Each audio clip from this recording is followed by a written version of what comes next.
बहुत दिन से प्रतीक्षा में था हम लोग कि ये गुरुकुल का निर्माण हो बहुत जल्दी, तो आज वो घड़ी आई ही गई और शीघ्र ही ऐसे ही हमारी जो है भगवान से इच्छा की साल भर के अंदर ही शायद हमारे गुरुकुल तैयार हो जाएगा। सबसे बड़ी बात इससे बहुत ही कम समय में ये इतने आगे इसका मुख्य कारण है कि भगवान ज्ञान की कृपा है, और कुछ नहीं। क्योंकि इस पवित्र भूमि में जो है कि गुरुकुल नहीं है, गुरुकुल है वृंदावन में, ये मथुरा गोवर्धन में नहीं है। तो ये भगवान की कृपा है। जिसके संस्कृत में जितने सारे शास्त्र हैं और वेद, सभी वेदों की रक्षा के लिए ये संस्थान का परिकल्पना की गई है। उसके साथ साथ बहुत सारे सामाजिक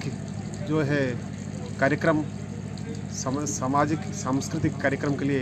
ये संस्थान का सृजन हुआ। उसमें बहुत सारे प्रकल्प है। बहुत सारे प्रकल्पों से सबसे एक बड़ा प्रकल्प है जो कि गुरुकुल प्रकल्प NEP 2020, राष्ट्रीय शिक्षा नीति 2020। इसमें एक बड़ा एलिमेंट है इंडियन नॉलेज सिस्टम, भारतीय ज्ञान परंपरा। तो भारतीय ज्ञान परंपरा जो है, भारतीय ज्ञान परंपरा क्या है और उसी भारतीय ज्ञान परंपरा आज कैसे, उसका कैसे प्रासंगिकता है, how it is still relevant to the present society. तो उसके बारे में अगर हम गहरा अध्ययन करेंगे तो उसमें सबसे मुख्य आधार है जो गुरु शिष्य अध्ययन परंपरा थी गुरुकुलों में, जो कि मध्य भारत के मध्यकाल में और ब्रिटिश शासनकाल में जिस परंपरा को तोड़ दिया गया, जो सारे गुरुकुल परंपरा को पूरा नष्ट किया गया, जिसके वजह से आज हम हमारे संस्कृति और परंपरा से हम दूर हो गए। तो ये जो संस्कृति विकास संस्थान है, ये इसका मुख्य है कि जो परंपरा थी, जो महनीय परंपरा थी, जिस परंपरा से भारत राष्ट्र विश्व गुरु कहलाता था, उसी परंपरा को हम आगे बढ़ाने के लिए, उसी परंपरा का संरक्षण के लिए, उसी परंपरा का संवर्धन के लिए हम एक वैदिक गुरुकुल का स्थापन करने के लिए जा रहे हैं। आज इस पवित्र भूमि में, जो गोवर्धन में भगवान गिरिराज और भगवान श्री कृष्ण की असीम अनुकंपा से आज हमको ये सफलता की पहला सोपान आ चुके हैं, जिसके परिणाम स्वरूप आज हमारा संस्कृति विकास संस्थान के अंतर्गत जो गुरुकुल प्रकल्प है, उसका आज भूमि पूजन हुआ और उसका शिलान्यास हुआ। ये हमारा विचार है कि उसको एक संवत्सर के अवधि उस गुरुकुल का जो निर्माण हम उसको समापन करेंगे, और इसके साथ साथ भी हम गुरुकुल अभी गोवर्धन हम उसको शुरू करेंगे, जिसके वजह से हमको चाहे सरकार तरफ से हो, केंद्र सरकार की तरफ से हो, व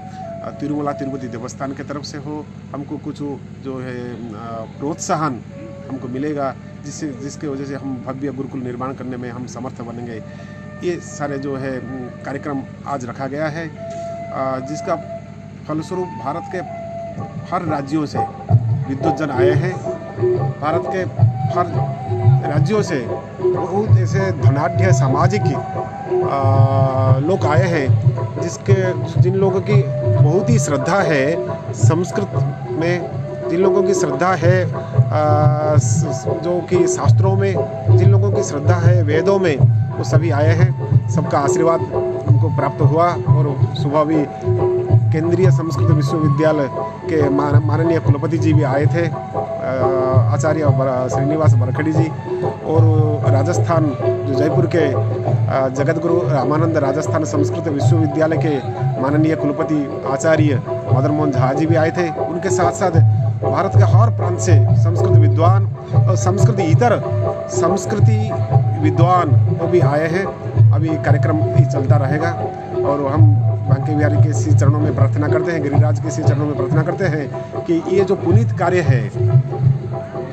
जो कि भगवान वेद प्रिय है, वेद का उद्धार भगवान ने ही किए थे, जो वेद प्रिय भगवान है, तो उनकी ये पुनीत भूमि में एक गुरुकुल का निर्माण, ये हमारा सपना है।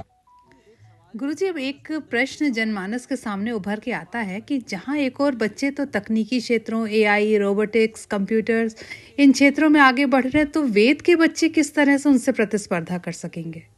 कर सकते हैं, किसी भी कोई असंभव नहीं है, क्योंकि हम भी जो गुरुकुल का हमारा जो ये चिंतन है, गुरु शिष्य अध्ययन परंपरा के साथ साथ ये भी जो आधुनिक विषय जो है, चाहे गणित हो, भाषा की दृष्टि में इंग्लिश हो, विज्ञान हो, कंप्यूटर हो, उसको भी शिक्षा दी जाएगी। क्योंकि जो महर्षि सांदीपनि राष्ट्रीय वेद विद्या प्रतिष्ठान उज्जैन में है, जो कि भारत सरकार के शिक्षा मंत्रालय के द्वारा संचालित है, उसी सभी गुरुकुल में गुरु शिष्य परंपरा के माध्यम से वेद की शिक्षा देते हुए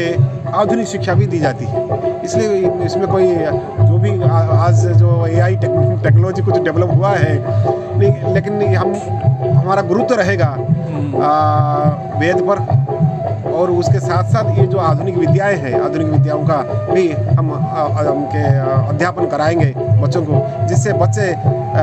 समाज में जैसे कि ये आधुनिक विद्या के अभाव से पीछे ना रहे, ये भी हमारा चिंतन है।